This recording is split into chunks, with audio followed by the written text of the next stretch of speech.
ಈಗ ಜಸ್ಟ್ ಒಂದು 2-3 ಅವರ್ಸ್ ಮುಂಚೆ ನಾವು ಕಾಫಿ ಕುಡಿಯೋ ಟೈಮಲ್ಲಿ ಅದು ಬಂದಿದೆ. ಅಂದರೆ ವೈಲ್ಡ್ ಡಾಗ್ಸ್ ಅಲ್ಲ, ನಾರ್ಮಲ್ ಡಾಗ್ಸೇ ಅದನ್ನು ಫಾಲೋ ಮಾಡ್ಕೊಂಬಂದಿದೆ. ಅದು ಈ ಫೆನ್ಸ್ ಎಗ್ರಿಬಿಟ್ಟು ಅಲ್ಲಿ ಬಿದ್ದು ಸತ್ತೋಗಿಲ್ಲ. ಮೇ ಬಿ ಇಲ್ಲೆಲ್ಲ ಓಡಾಡಿರಬೇಕು, ಬಟ್ ಹೆಂಗೆ ಸತ್ತೋಯ್ತು ಗೊತ್ತಿಲ್ಲ.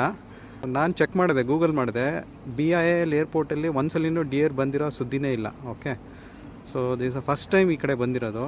ಇಲ್ಲಿ ಸುತ್ತಮುತ್ತ ಎಲ್ಲೂ ಕಾಡಿಲ್ಲ, ನಿಯರ್ ಬೈ ಶರ್ಪ್ಸ್ ಇದೆ, ಲೇಕ್ ಇದೆ ಏರ್ಪೋರ್ಟ್ ಹಿಂಭಾಗ.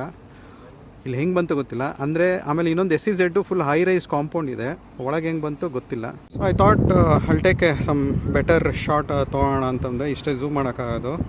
ಸೊ ಬೇಸಿಕಲಿ ಆ ಕಡೆ ಫೆನ್ಸಿಂದ ಅದು ಬಂದಿದೆ.